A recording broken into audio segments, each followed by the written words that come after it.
When I used to tell people I was going to school to become a social worker or anything to do with the mental health field, the first thing they would tell me was, you ain't gonna make no money. And for a second, I started to actually believe them until I stopped limiting myself and knew it was more out there. This field is evolving rapidly.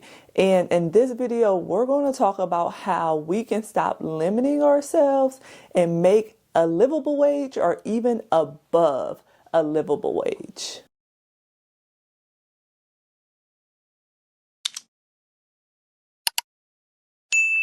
Hey guys, welcome back to my channel. My name is Shan. I'm a licensed mental health therapist, private practice owner, and digital creator. If you're new here, come on in. Make sure you like, comment, and subscribe if you enjoyed today's video so I can keep pushing out content for you guys on diversifying our income, growing within the field, private practice, anything you can think of, we have it over here on this channel. There's not many channels like this, so make sure you guys support, show me love so we can grow together. Okay, today we're going to be talking about just how much we limit ourselves in our field. So if you're a social worker, counselor, LMFT, psychologist, whatever the case may be, most of the time when we tell people we're going to school to do anything involving mental health, social services, social justice, the first thing they say is, you're not going to make any money. And that can be true because most jobs are low paying, especially entry jobs. I wouldn't say I started off making a ton of money, not at all. But when I used to hear that, I used to be like, dang, I'm in it to help people, right? Like, who cares about the money? Okay, but at the end of the day, when I say that, I laugh because I am in it to help people. But at the end of the day, we still have bills, real bills that we have to pay. And we want to live our lives a certain way most of the time. So I had a professor in undergrad, and she would always say, like, you guys need to stop limiting yourself. She has a podcast. She calls it the Six-Figure Social Worker. She was a professor. She owned a practice. She did consultation work. She did a lot of things, but she made a lot of money. And I'm still sure she's still making a lot of money because she hosts workshops. She does a lot. And she would say, there's so many other avenues we can take in this field. We sometimes just look at working at social services or working here. So when people put that stigma on us, like, oh, you just take kids away, we're actually kind of putting it on ourselves when we think we only can work in one career field or have one career path, and we don't think outside of the box. So if you are watching this video, before we get any deeper, I need you to be on board with me and think outside of the box. We have to think outside of the box. We have to think outside of what grad school told us we could do or what we should do as our career. We have to expand our mind because that's the only way this is going to work. This field is evolving so much with social media, with different ways to make income, that we must start thinking again outside of the box. So if we think of the traditional path, there's nothing wrong with the traditional path. There's nothing wrong with stability. But all I'm saying is there's also more out there. You don't have to solely do the more, but you can do a little bit of the more if you want to. So we think of community mental health, nonprofit organizations, hospital social work. That's normally the traditional path. And you can make some really good money, especially as you move up in leadership in these roles. But if we think of the non-traditional path, so we have hosting workshops, consultation, expanding maybe on supervision. We have private practice is traditional, but I think it's also turning into kind of non-traditional as well because more people are going towards it. So opening up your own solo private practice or group private practice, things such as speaking, those type of things, digital products, selling things online, that's the non-traditional route. Those are the things that are going to bring you energy and fuel, because more than likely if you pick a path, you're really going to enjoy it and you're really going to like it and you're going to lock in. So we could take just some of our energy and move it just a little bit to the non-traditional path to make a additional revenue streams, then we will be able to gain that freedom that we desire. Because when we do these things, it won't really feel like working. It won't feel like we're working too hard, because we more than likely won't be one-on-one with clients, which we do all day in our normal job, or even probably supervising people. We won't be doing these in the non-traditional route. So it just gives you a different avenue, if that makes sense. Therapists and mental health professionals, if you're seeing clients every day and you're still Googling and going on Pinterest to find client worksheets, I have the perfect tool for you. For just 33 cents a day, you can get access to over 40 plus mental health workbooks. That's over 2,000 mental health worksheets, plus one new workbook every single week. These are not just random handouts. They're created by a therapist, trauma-informed, and ready to use. They're professional and tax deductible. If you're ready to take back your time, come join us over in the community, linked in the description.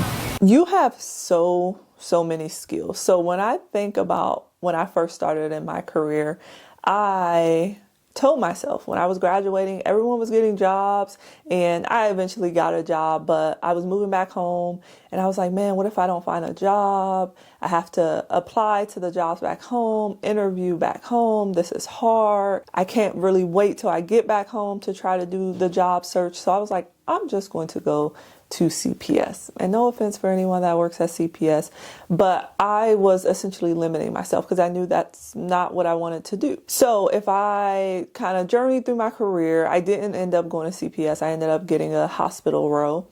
And then from there, I went from the hospital role to the VA, kind of some other work and beyond. And after that, I decided to open up my own private practice and take a chance on myself. But when I opened up my private practice, I knew seeing clients couldn't be the only way that I created or generated revenue, because, and I'll tell you why, because I also knew that I didn't want to see 6 clients a day, 5 days a week. I was like, if I'm going to go on my own, I'm not going to be doing all of that, because burnout would probably come if I do that as well. Some people love it because they still have the flexibility. They don't have to work until maybe 10, or they can get off earlier. However they want to fit those clients in. Great. It's not a bad path. But for me, I just knew I needed to do something additional. So that's when I started to look into other entrepreneurs and what were they doing that I could take and bring over to my career path or to my field. And that's when I found digital products. And I was like, man, I could make digital mental health workbooks and this could be good. So now digital products make over 50% of my income.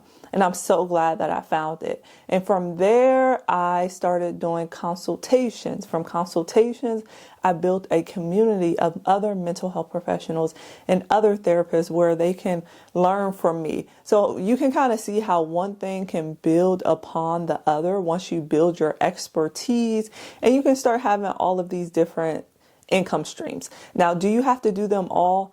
Absolutely not. But starting somewhere, something that will bring you joy. Maybe you like speaking, or you like doing consultation for other small businesses or other professionals who may need some help. You can start there, and then that can build upon and other things can come from it. I think we live in a time where more providers or people within all fields are building more modern careers, more careers that give them the freedom, flexibility to be able to be with their family or be with their loved ones and not be just so much into career, trying to progress. Especially in this generation, like our millennials, our Gen Zs, we're really trying to work smarter, not harder, finding more passive things so we can take more trips, so we can spend more time with our family, so we can do the things that we enjoy without being burnt out so fast. And for me specifically, what changed my mindset is when I got sick. A lot of you guys know this story, but knowing that there had to be more out there, there had to be more flexibility. There had to be more positions or things I could do that lessen my stress, because stress was a big thing that causes me to have flare-ups. So I had to put stress aside. And although building a business is not easy, it's not easy by any means, but once you build it up, you need to build that business to fit inside of your lifestyle and not the other way around. You don't want your lifestyle to fit inside of that business. Like my days, like I'm not on the internet capping. Like my mornings are most of the time I'm starting working out.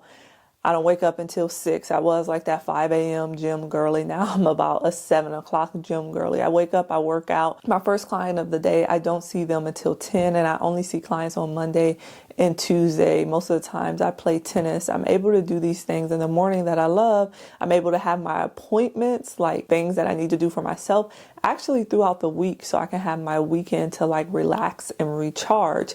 And on the days I'm not seeing clients, I'm able to do other work. So things to grow, like my consultation, my digital products, those type of things. But I'm going to make another video. When I just recently took almost 2 months off, I made sure I had revenue coming in so I didn't have to depend on one-to-one clients. I'm not saying that everyone has to be an entrepreneur. I'm just telling you that our skill set holds so much value, and there are so many things that we can do within our field, things that other people are doing that they do not hold the credentials that you hold, they do not hold the degree that you hold, or they do not hold the licensure that you hold. And they're out here doing amazing things, and you could be doing the same. But if you enjoyed today's video, please make sure you like, comment, and subscribe, and I'll catch you guys on next week's video.